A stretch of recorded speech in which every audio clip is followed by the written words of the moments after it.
दुश्मन को प्यार दोगे तो गला ही काटेगा। दुश्मन को दुश्मन मानकर व्यवहार करोगे तो कभी हारोगे नहीं। रोना चाहिए एकांत में। बिन रोए किन पाइयां प्रेम प्यारा मीत, हे नाथ आप ही हमें सामर्थ्य दो कि हमारे अंदर कोई विकार न रहे। जबकि वो मेरा विषय नहीं है, वो इंद्रियों का विषय है। जब आप भगवान को चुनते हैं ना, तब भगवान देखते हैं कि तुम्हारे भीतर इच्छाएं क्या हैं। अच्छा, मेरे भक्त के अंदर ये इच्छा है, तो भगवान उसे पूरी करते हैं। जैसे माता पिता होते हैं ना, वो अपने बच्चों की हर इच्छा पूरी करते हैं। राधे राधे प्रिय भक्तों, स्वागत है आपका आज के एक और महत्वपूर्ण वीडियो में। आज के इस वीडियो में हम महाराज जी द्वारा जानेंगे कि साधक को कैसे काम वासना गिराती है, कैसे काम वासना एक अच्छे खासे इंसान का जीवन बर्बाद कर देती है, इससे कैसे बचें।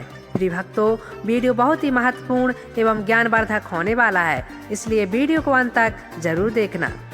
श्री हरिवंश महाराज जी, प्रिया प्रीतम से मिलन के मार्ग पर चलते हुए साधक के जीवन में काम रूपी विकार का क्या स्वरूप रहता है? बहुत जोर का होता है, बहुत जोर का होता है, क्योंकि टक्कर का योद्धा एक ही है। ये प्रेमी को गिराने के लिए एक ही जो योद्धा समर्थ है, दूसरा नहीं समर्थ है। जैसे क्रोध और लोभ है, ये इसी की उपज है, काम की। कामः संजायते क्रोधा, और काम की पूर्ति में लोभ, और काम की पूर्ति में बाधा में क्रोध। लोभ और क्रोध इसी की उपज है, काम की। सबसे बड़ा सुभट योद्धा काम ही है, ज्ञानियों के लिए भी और प्रेमियों के लिए भी। ये ज्ञानियों को नित्य बैरी है, नित्य दुश्मन है, कभी ना घाने वाला, महापापी, महापापना, ये महान पाप कराने वाला, महासनो, चाहे जितना भोग लो कभी तृप्त नहीं होने वाला। तो जैसे ही हमारे हृदय में, वैसे सबके हृदय में काम है, लेकिन जैसे ही हम काम विजयी होने की सोचते हैं, वैसे ही अपना विशेष रंग दिखाता है। प्रिया प्रीतम के मिलन का मतलब काम विजयी होना, भगवत प्राप्ति का मतलब काम विजयी होना। जो ही हम इस पर शासन करना चाहते हैं, तो जैसे हम किसी दुश्मन के अंडर में हैं तो निश्चिंत है, और जब हम भागने की कोशिश करेंगे तब वो हमारे हाथ पैर तोड़ेगा, तब वो हमको बंदी बनाएगा। ऐसे ही जब हम सोचते हैं अब हम भगवत प्राप्ति करेंगे, अब ये गंदा विचार हमारे अंदर में इतना होगा जो पहले कभी नहीं हुआ। अब इसको रोकने के लिए ही ये सत्संग है, नाम जप है, भगवान से प्रार्थना है। रोना चाहिए एकांत में। बिन रोए किन पाइयां प्रेम प्यारा मीत, हे नाथ आप ही हमें सामर्थ्य दो कि हमारे अंदर कोई विकार न रहे। तो वही करो सदा तिनके रखवारी, जिम बालक राखे महतारी। वही भगवान माँ की तरह बचाते हुए, प्यार करते हुए आगे बढ़ाते हैं। बका है बहुत बड़ा शत्रु, ये सबसे बड़ा शत्रु है, चाहे कोई भी हो। ये इस दुश्मन को बिना नाम जप के और बिना गुरु आश्रय के परास्त नहीं किया जा सकता है। भगवान ने काम पर विजय प्राप्त करने के लिए अर्जुन को आज्ञा दी है कि बहुत खाने वाला, कभी ना घाने वाला, ज्ञानियों का नित्य दुश्मन ये काम है, यही गिराता है। इसलिए अर्जुन इसको तुम मार, किससे? विवेक रूपी तलवार से, ज्ञान रूपी तलवार से मार। ये कितना भोगोगे, कहां तक भोगोगे? कभी तृप्ति हुई है क्या किसी की? इसका मतलब है त्यागाच्छांति निरंतरम, ना कि भोगाच्छांति निरंतरम। भोग से तो और अग्नि बढ़ेगी, और काम बढ़ेगा, और वासना बढ़ेगी। तो धर्म पूर्वक जब काम को सेवन किया जाता है तो उससे वैराग्य आता है। जैसे गृहस्थी है धर्म पूर्वक, शास्त्र मर्यादा, और विरक्ति है तो आजीवन ब्रह्मचर्य, तब इस पर विजय प्राप्त किया जा सकता है। तो काम तो प्रेम और ज्ञान दोनों में बाधा पहुंचाएगा। जहां आप कमर कसोगे, बाधा तो सबको पहुंचा रहा है, लेकिन वो उस समझ नहीं पा रहे। पर जब ज्ञान और प्रेम की तरफ बढ़ोगे, तब वो तुम्हारी टांग खींचेगा संसार की तरफ, तब तुम्हें भ्रष्ट करने की कोशिश करेगा। जो तुम भोगना चाहते हो उससे अधिक आपको सुविधा दे देगा। वो माया है ना, आप भोगो, कोई परेशानी नहीं। और अगर आप भोगों को स्वीकार कर लिए तो प्रिया प्रीतम से मिलन की इच्छा ही नहीं रह जाएगी, योग्यता नष्ट हो जाएगी। भोगेश्वरी प्रसक्तानाम तयापहृत चेतसाम व्यवसायत्मिका बुद्धि समाधो न विधीयते। जिसका चित्त भोग और ईश्वर ने अपहृत कर लिया है, मुझे भगवत प्राप्ति कर ली, वो ऐसा सोच ही नहीं सकता है। वो वही सोच सकता है जो भोगों का त्याग कर रहा है, और जिसके हृदय में भगवान की कृपा से ये बात आ गई कि मानव जीवन की दिव्यता भगवत साक्षात्कार करना। अब इन भोगों में फंस करके मैं अपने जीवन को नष्ट नहीं करूंगा। तो गृहस्थ होते हुए, हर कर्तव्य करते हुए धर्म से चलता है, भगवान का नाम जप करता है। और देखो, एक खास बात यह कि जितने भी विकार हैं, ये तभी हमको परास्त करते हैं जब इनको बहुत प्यार देते हैं। दुश्मन को प्यार दोगे तो गला ही काटेगा। दुश्मन को दुश्मन मानकर व्यवहार करोगे तो कभी हारोगे नहीं, क्योंकि धोखा नहीं हो पाएगा। अगर दुश्मन को दोस्त मान करके रख लिया तो गला काट देगा। हम लोग ये बेवकूफी कर चुके हैं बहुत जन्मों से कि काम क्रोध लोभ मोह मद मत्सरी हमारे मन में है, हृदय में है, देखो। पर हम इनको इतना छुपा के रखते हैं कि किसी से कह नहीं सकते। हमारे अंदर जो ये हमारा नाश कर रहे हैं, बोलो हम इनके खिलाफ हैं या अनुकूल हैं? अंदर से देखना। अगर सभा में खड़े होके पूछा जाए आपके अंदर काम है, तो आप पूरा झूठ बोल देंगे, नहीं जी। आपके अंदर अहंकार है? नहीं जी, मेरे अंदर अहंकार कहाँ है। अर्थात आप दुश्मनों को छुपा रहे हैं ना। अपने हृदय के दुश्मनों को आप छुपा रहे हैं बड़ी सेफ्टी से। हर आदमी छुपाता है, और अगर दुश्मनों को चौड़े में खड़ा करके इनको दुश्मन बना दो और फिर इनकी खिलाफत करो, तो खास बात यह कि तुम्हें इसलिए परास्त नहीं कर सकते क्योंकि तुम्हारे दस्तखत के बिना इनमें कोई पावर नहीं। जैसे मन नेत्रेंद्रिय के साथ हुआ, मुझे रूप देखना है, मुझे नहीं देखना है। आंख खुली, भला दिखा दे, नहीं देखना है। जब हम स्वीकृति दे देंगे, अच्छा देख लो, तो ऐसे नेत्र घूम जाएंगे, हम देख लेंगे। नेत्रेंद्रिय मन के साथ नहीं रूप देख सकती जब तक हम नहीं चाहेंगे। श्रवणेंद्रिय मन के साथ तब तक शब्द नहीं सुन सकती जब तक हम नहीं चाहेंगे। ऐसे हर इंद्रिय तब तक भोग नहीं भोग सकती जब तक हम नहीं चाहेंगे। तो हम चाह को अपनी ना जानकर इनकी चाह को अपनी मान लिया, इसलिए हमारा नाश हो रहा है। मांग रहा है अंदर से काम, और हम क्या कर रहे हैं? हम मान लिए कि मेरी मांग है और मैं मर। दुश्मन की बात को हम अपनी बात मान लिए, तो हम मरते चले जा रहे हैं, जबकि वो मेरा विषय नहीं है, वो इंद्रियों का विषय है। अगर समझ पा रहे हो अध्यात्म है ये। हम जब काम को अपना विषय मान लेते हैं तब हम परास्त हो जाते हैं, नहीं, जबकि वो आपकी मांग नहीं, आपके दुश्मन काम की मांग है। यही ना समझ होने के कारण हम कहते हैं कि हमें ज्ञान तो है कि मैं गलत कर रहा हूं, पर मैं रोक नहीं पाता हूं। इसलिए नहीं रोक पाते हो कि आपने जो गलत आपको सलाह दे रहा था, उसकी सलाह को आपने अपनी मांग मान ली, इसलिए आप गलत कर गए। तो अब ये काम को रोकने के लिए आपके अंदर विवेक चाहिए और धर्म चाहिए, ये दो चीजें। गृहस्थ हो तो धर्म पूर्वक अपने विषय का सेवन करो, तो भगवान की प्राप्ति में बाधा नहीं पड़ेगी। विरक्त हो तो किसी भी तरह से विषय संयोग है ही नहीं, क्योंकि विरक्त है। गृहस्थ में एक मर्यादा है। अब जैसे पति पत्नी का भाव है, गृहस्थ में जो अन्य भी भोग हैं, अगर उन्हें धर्म पूर्वक आप सेवन नहीं करते तो अपराध है। अधर्म पूर्वक अगर आप सेवन करते तो अपराध है। दोनों बातें हैं। बहुत धर्म पूर्वक उनका सेवन करना है क्योंकि आप गृहस्थ हैं। अधर्म पूर्वक भोगों का त्याग करना है। जैसे ब्याह हो गया, अपने पति को छोड़कर किसी और पुरुष की तरफ काम भाव दृष्टि रखना घोर पाप।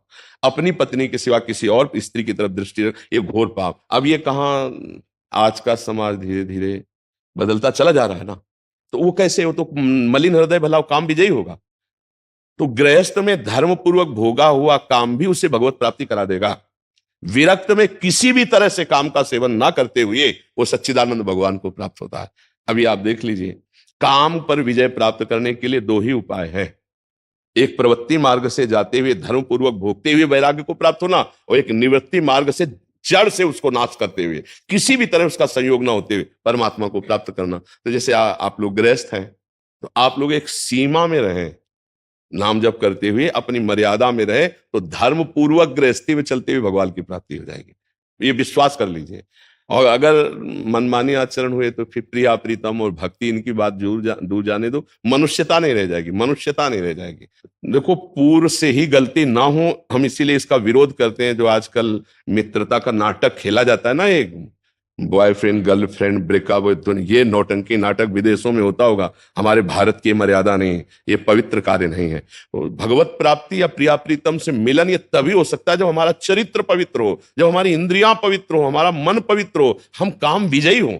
एक पत्नी व्रत रखने वाला या एक पति व्रत रखने वाला काम विजयी ही होगा, पक्का होगा, क्योंकि उसमें सुख नहीं, एक दिन उसको वैराग्य हो जाएगा। लेकिन बेविचार करने वाला, मलिन अंतःकरण वाला, चाहे बूढ़ा हो जाए, मर जाए, तो भी वासनाएं नहीं नष्ट होती। इस बात को समझो, इस सिद्धांत को समझो। आजकल नए बच्चे ही चरित्रहीन हो रहे हैं, कैसे जाकर भगवत प्राप्ति या राष्ट्र सेवा या दिव्यता इनमें कैसे आ पाएगी? तो काम विजय होने के लिए पहले चरित्र पावन करे, इंद्रियों को नाम जप के द्वारा और विवेक बुद्धि से मन को शासन में लेकर के इन शत्रुओं का नाश करे, तब भगवत साक्षात्कार होता है। और ये सब सहज में हो जाता है, कोई परेशानी नहीं पड़ती। हमारा लक्ष्य बन जाए, सत्संग सुनते हमारा लक्ष्य बन जाए भगवत प्राप्ति, हमारा लक्ष्य बन जाए धर्म से चलना, हमारा लक्ष्य बन जाए पति प्रेम, हमारा लक्ष्य बन जाए एक सीमा में स्थित रहना, अभी सब ठीक हो जाए। लेकिन मन के अनुसार या काम वेदना के अनुसार या हमारी गंदी वृत्ति के अनुसार, तब तो हमारा सर्वनाश हो जाएगा। भगवत प्राप्ति तो बहुत ऊंची बात है, हम एक मनुष्य कहलाने योग्य नहीं रह जाएंगे, हमारा जीवन सर्वस्व ये काम नष्ट कर देगा।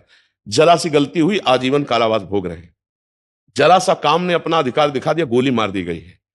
जरा सा काम ने अपना अधिकार दिखा दिया, फांसी की सजा दी गई।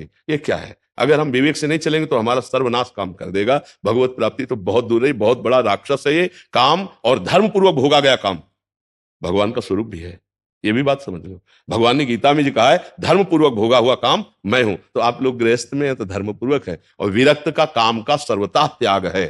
काम क्रोध मद मान न मोहा, लोभ न क्षोभ राग नहीं द्रोहा, जिनके कपट दंभ नहीं माया, जिनके हृदय बसो रघुराया। तो जब आप भगवान को चुनते हैं ना, तब भगवान देखते हैं कि तुम्हारे भीतर इच्छाएं क्या हैं। अच्छा, मेरे भक्त के अंदर ये इच्छा है, तो भगवान उसे पूरी करते हैं। जैसे माता पिता होते हैं ना, वो अपने बच्चों की हर इच्छा पूरी करते हैं। हाँ या ना? बोलो हाँ। उसी तरह भगवान भी जब आप उनके चरणों में समर्पित हो जाते हैं, जब आप ईश्वर को चाहते हैं, तब भगवान देखते हैं कि आपके भीतर इच्छाएं कौन कौन सी थी, और जो जो इच्छाएं होती हैं, आपके लाख मना करने पर भी फिर भगवान आपकी वो इच्छाएं पूरी जरूर करते हैं। तुम्हें दौलत चाहिए, ये ले लो। सांसारिक सुख चाहिए, ये ले लो, ले लो, जाओ। उदाहरण देखो, हनुमान जी को भी राम मिले, विभीषण जी को भी राम मिले, पर दोनों को राम मिले, पर दोनों को राम मिलने में अंतर था। हनुमान जी को राम कैसे मिले? हनुमान जी से कहा कुछ मांग लो। अच्छा बताओ, शुरू से आखिरी तक क्या हनुमान जी के अंदर कोई इच्छा थी? उत्तर नहीं। जबकि विभीषण के अंदर एक इच्छा थी। क्या? विभीषण के मन में भी ना एक खटक रहा था, मैं भी लंका का राजा होता। लात मार के निकाला ना रावण ने, गुस्सा आ गई। काश राम जी की शरण में जाऊं, तो जैसे बाली को मार के उन्होंने विभीषण को किष्किंधा का राजा बना दिया, विभीषण को लगा मैं भी राम के पास जाऊं तो रावण को मार के मुझे वो लंका का राजा बना देंगे। ये स्वार्थ लेकर गए थे विभीषण जी। और कछु प्रथम वासना रही, विभीषण जी के अंदर इच्छाएं थीं, जबकि हनुमान जी के अंदर इच्छाएं नहीं थी। इसलिए राम जी जब विभीषण जी से मिले तो क्या हुआ? जो संपत्ति शिव रावण नहीं दीन दिए दसमाथ, सोई संपत्ति विभीषण नहीं सकुच दीन रघुनाथ। विभीषण का राज्याभिषेक कर दिया था राम जी ने तुरंत, तुम लंकापति हो, जबकि रावण अभी मरा नहीं था। क्यों? राम मिल गए। चलो विभीषण अच्छे थे, राम की शरण में आए, और जब भक्त शरण में आता है ना, तो भगवान झांक कर देखते हैं कि तुम्हारे भीतर इच्छा क्या है, और भक्त की जो कामना भगवान उसे पूरा करते हैं। विभीषण ने नहीं डायरेक्ट बोला कि मैं राजा बनना चाहता हूं। राम से कहीं नहीं बोला विभीषण जी ने कि मुझे लंका का राजा बनाओ, नहीं बोला नहीं, पर मन में था। बोला नहीं, पर मन में था। तो भगवान मन को पढ़ लेते हैं कि भक्त के मन में क्या है। उनसे कुछ कहने की जरूरत। आप लोग जो कहते हो ना, ये भगवान हमारे बहू के बेटा हो जाए, ये हो जाए, हमारा काम बन जाए, ये तुम कहते हो, तुम्हें विश्वास नहीं है। भगवान से कहने की जरूरत नहीं पड़ती, वो मन को पढ़ते हैं। एक बार तुम समर्पण कर दो, एक बार तुम प्रभु को अपना मान लो, फिर तुम्हारे मन में क्या क्या है कहना नहीं पड़ेगा, सब पूरा होता चलेगा, सब। क्यों? बात सही है कि गलत है? आप लोग ना ऊपर ऊपर की बातें करते हैं, ऊपर कुछ नहीं रखा, सब भीतर। विभीषण जी के अंदर क्या था, राम जी ने पढ़ लिया और लंकापति बना दिया। हनुमान जी के भीतर कुछ था ही नहीं, सिवा भीतर क्या थे, छाती फाड़ी तो भीतर भी राम और बाहर भी राम। हनुमान जी के भीतर क्या? बोलो, राम थे ना। और जब राम थे तो देखिए, जिसके अंदर कोई कामना नहीं होती उसे भगवान अपने से ज्यादा सम्मान दिलाते हैं। आज भारतवर्ष में राम के मंदिर ज्यादा नहीं है, हनुमान जी के मंदिर ज्यादा हैं। हनुमान जी की पूजा राम जी की पूजा से ज्यादा है, क्योंकि हनुमान जी निष्काम है। भगवान कहते हैं जो मुझे चाहता है मैं उसे अपने से भी बड़ा बना देता हूं। लेकिन भगवान तो प्रिय भक्तों, आपने गुरुजनों का यह वीडियो देखा। आपको यह वीडियो कैसा लगा कमेंट बॉक्स में अपनी राय जरूर दें, और वीडियो पसंद आया हो तो कृपया वीडियो को लाइक एवं चैनल को सब्सक्राइब जरूर कर लीजिए, ताकि इसी तरह के ज्ञानवर्धक वीडियो आपको देखने को मिलते रहें। चलिए चलते हैं, अगले वीडियो में फिर मिलेंगे। तब तक के लिए जय श्री सीताराम, जय श्री राधे श्याम।